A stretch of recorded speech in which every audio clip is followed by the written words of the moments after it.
আটা, ময়দা, চালের গুঁড়ো ছাড়াই মাত্র 10 মিনিটে ঝটপট চায়ের জন্য এই নাস্তার রেসিপিটি তৈরি করে নিয়েছি। তো সেই রেসিপিটাই আজকে আপনাদের সাথে শেয়ার করতে এসেছি। খেতে দারুণ মজাদার আর সকাল বিকেলের চায়কে কিন্তু একেবারেই জমিয়ে দেবে। ঝটপট বাড়িতে কোনো গেস্ট আসলে এই রেসিপিটা তৈরি করে খাওয়াতে পারেন। নমস্কার, আমি নীলিমা, আপনারা দেখছেন এনপি টেস্টি ফুড। তো চলুন বন্ধুরা, এই নাস্তার রেসিপিটি দেখে নেওয়া যাক।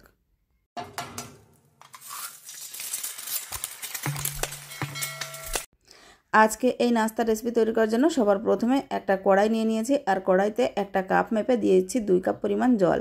এখানে কাপ মেপে নিয়েছি আমি, আপনারা বাটি অথবা অন্য কোনো পাত্র মেপে নিতে পারেন, তাহলে মাপটা ঠিক থাকলে কিন্তু রেসিপিটা একদম পারফেক্ট হবে।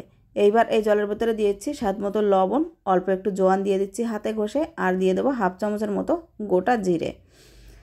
এরপর এর ভেতরে দিয়ে দিচ্ছি স্বাদ অনুযায়ী কাঁচা লঙ্কা কুচি, আর দিয়ে দিচ্ছি চিলি ফ্লেক্স। তো বন্ধুরা, আপনারা যেমন ঝাল খেতে পছন্দ করেন সেই অনুযায়ী এই কাঁচা লঙ্কা অথবা চিলি ফ্লেক্স দিয়ে দিতে পারেন, অথবা যে কোনো একটা দিয়ে দিলেও কিন্তু হবে। এরপর বেশ কিছুটা পরিমাণ দিয়ে দিচ্ছি ধনেপাতা কুচি, এতে করে এই নাস্তাটা দেখতে কিন্তু অনেকটা বেশি সুন্দর আসবে। এইবার এই সব কিছুকে একটু ফুটে উঠতে দেবো, আর জলটা একটু গরম হয়ে গেলে এর ভেতরে দিয়ে দিতে হবে যে পাত্র মেপে আমরা জল নিয়েছিলাম সেই পাত্রেরই 1 কাপ পরিমাণ সুজি। আর সুজিটা দেওয়ার সাথে সাথে কিন্তু একটু মিলিয়ে নিতে হবে, তাহলে কিন্তু এটা দলা পেকে যাবে না। তো আমি মিলিয়ে নেওয়ার পরও কিন্তু এটা বেশ দলা পেকে গেছে, সেজন্য এটাকে একটু খুন্তির সাহায্যে প্রেস করে করে ভেঙে নিতে হবে এই দলাটা।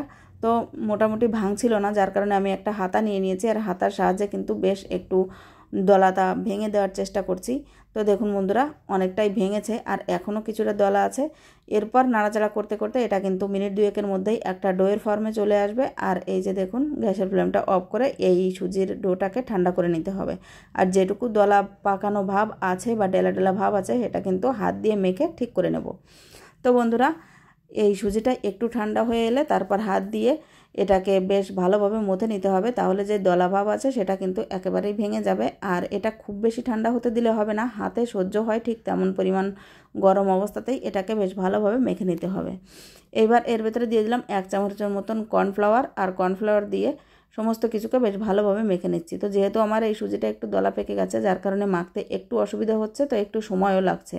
তো সময় লাগলেও এটাকে বেশ ভালোভাবে আমি মেখে নিয়েছি। আর এবার ওপর থেকে দিয়ে দিচ্ছি 1 চামচের মতো সাদা তেল, দিয়ে আবারও একবার মেখে নেব। আর এই সাদা তেলটা দেওয়ার ফলে এটা কিন্তু প্লেটের গায়ে অথবা হাতের গায়ে তেমন একটা লেগে যাবে না। তো দেখুন বন্ধুরা, সব কিছুকে বেশ ভালোভাবে মেখে নেওয়ার পর এটা একটা ডোয়ের মতন হয়ে গেলে এটাকে 2 ভাগে ভাগ করে নিলাম। এবার হাতটা পরিষ্কার করে হাতে একটু তেল দিয়ে একটা দলা নিয়ে নেব হাতে, তারপর ভালোভাবে হাত দিয়ে গোল করে একটা সারফেসে নিয়ে নেব। আর এখানে দিয়ে দিচ্ছি 1 চামচের মতো কর্নফ্লাওয়ার, দিয়ে এর উপর এই সুজির ডোটাকে দিয়ে দিতে হবে, আর হাত দিয়ে চেপে চেপে একটু ছড়িয়ে নিতে হবে। এখানে হাত দিয়ে একটু ছড়িয়ে নেওয়ার পর একটা বেলন নিয়ে নিয়েছি, আর এই বেলনটা দিয়ে এটাকে একটু বেলে নিতে হবে। তবে এটা অবশ্যই খেয়াল রাখতে হবে এই সুজির ডোটা যেন খুব বেশি পাতলা হয়ে না যায়, তাহলে কিন্তু একটু অসুবিধা হয়ে যাবে। তো একটু মোটা করেই বেলে নিতে হবে। এরপর একটা চাকু দিয়ে অথবা পিৎজা কাটার, যেটাই আপনাদের কাছে অ্যাভেলেবেল থাকে সেটা দিয়ে একটু সাইড থেকে কেটে এটাকে একটা স্কোয়ার শেপ দিয়ে নিতে হবে। তো আমার কাছে এই পিৎজা কাটারটা আছে, আমি এটা দিয়েই একটু স্কোয়ার শেপ দিয়ে নিচ্ছি। এই নাস্তাগুলো কিন্তু আপনারা আপনাদের পছন্দ অনুযায়ী যে কোনো শেপ দিয়ে নিতে পারেন। তো আমি একটু রেক্ট্যাঙ্গেল শেপ দিয়ে এই নাস্তাগুলো তৈরি করব, সেজন্য 4 সাইডটা একটু সমান করে নিলাম, তারপর রেক্ট্যাঙ্গেল শেপ দিয়ে নেব। তো বন্ধুরা, আপনারাও কিন্তু এই সুজি দিয়ে রেসিপিটা খুব সহজে তৈরি করে নিতে পারেন। চায়ের সাথে কিন্তু এটার জাস্ট তুলনাই হয় না, খুব সহজভাবে তৈরি করা হয়ে যায় আর খেতে লাগে অসম্ভব মজাদার। তো দেখুন, এখানে আমি একটা ডো দিয়ে নাস্তাগুলো তৈরি করে নিয়েছি, আর এই যে কিনারাগুলো ছিল সেগুলো দিয়ে কিন্তু পরে আমি আবারও নাস্তা তৈরি করে নেব। এরপর আবারও একবার আপনাদের দেখিয়ে দিচ্ছি, একটা ডো নিয়ে বেশ ভালোভাবে হাত দিয়ে একটু প্রেস করে ছড়িয়ে নিতে হবে, তারপর কিনারাগুলো একটু কেটে স্কোয়ার শেপ দিয়ে নিতে হবে। তারপর আপনাদের পছন্দ অনুযায়ী ট্রায়াঙ্গেল, স্কোয়ার, রেক্ট্যাঙ্গেল যে কোনো শেপে কেটে নিতে পারেন। তো দেখুন, আমি এই একইভাবে বাকি সমস্ত নাস্তাগুলো তৈরি করে নিয়েছি, আর এই নাস্তাগুলোকে একটা প্লেটের মধ্যে তুলে নিয়েছি। এইবার এই নাস্তাগুলো ফ্রাই করার জন্য কড়াইতে আমি আগে থেকে তেল বসিয়ে দিয়েছি, আর তেলটা গরম হয়েও গেছে। এবার এই নাস্তাগুলো একে একে দিয়ে দেবো, আর একটু সময় নিয়ে ফ্রাই করে নিতে হবে বেশ ক্রিস্পি করে। তো বন্ধুরা, এই নাস্তাটি একবার বাড়িতে অবশ্যই ট্রাই করে দেখবেন, খেতে কিন্তু অসম্ভব মজাদার হয়ে থাকে। আর যখন কোনো কিছুই ঘরে থাকে না আর মাথায়ও আসে না কী তৈরি করবেন, তখন কিন্তু ঝটপট এই রেসিপিটা তৈরি করে দেখে নিতে পারেন। সকলের খুব বেশি পছন্দ হবে। আর বিশেষ করে চায়ের সাথে হলে তো কোনো কথাই থাকে না। বন্ধুরা, একটু সময় নিয়ে এই নাস্তাগুলোকে আমি সব ভালোভাবে ভেজে নিয়েছি। এইবার এই নাস্তাগুলোকে তুলে নেব এবং এই একইভাবে বাকি নাস্তাগুলোকেও ফ্রাই করে নেব। বন্ধুরা, আজকে এই সুজি দিয়ে ঝটপট তৈরি নাস্তা রেসিপিটি যদি আপনাদের ভালো লেগে থাকে অবশ্যই একটা লাইক করার অনুরোধ রইল। আপনাদের করা একটা লাইক আমাকে নেক্সট ভিডিও তৈরি করার জন্য অনেক বেশি মোটিভেট করে।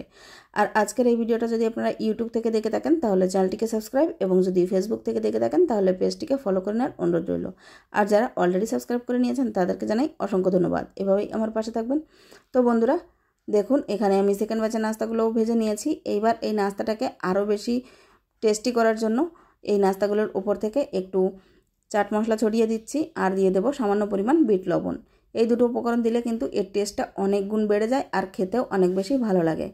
তো দেখুন বন্ধুরা, সবগুলো নাস্তার সাথে আমি বিট লবণ আর চাট মশলাটা হাত দিয়ে একটু মেখে নিচ্ছি। আর এই নাস্তার রেসিপিটি আজকে আমি বিশেষ করে চায়ের জন্য তৈরি করেছি। দেখুন বন্ধুরা, একটা নাস্তা আমি আপনাদের ভেঙেও দেখাচ্ছি। নাস্তাটা কিন্তু উপর থেকে অনেক বেশি ক্রিস্পি হয়ে থাকে আর ভেতর থেকে অল্প সুজির নরম ফিলিংস। বন্ধুরা, চা দিয়ে এই রেসিপিটা খেতে দারুণ লাগে। তো একবার আপনারা অবশ্যই ট্রাই করে দেখবেন। আজকের মতো ভিডিওটা আমি এখানেই শেষ করতে চলেছি। আবারও ফিরে আসবো একটা নতুন রেসিপি নিয়ে। ততক্ষণ পর্যন্ত সবাই খুব ভালো থাকবেন, সুস্থ থাকবেন। আর আজকের এই ভিডিওটা যারা এই পর্যন্ত দেখে নিয়েছেন অবশ্যই একটা লাইক করে যাবেন, তাহলে আমার উৎসাহটা অনেক বেশি বেড়ে যায়।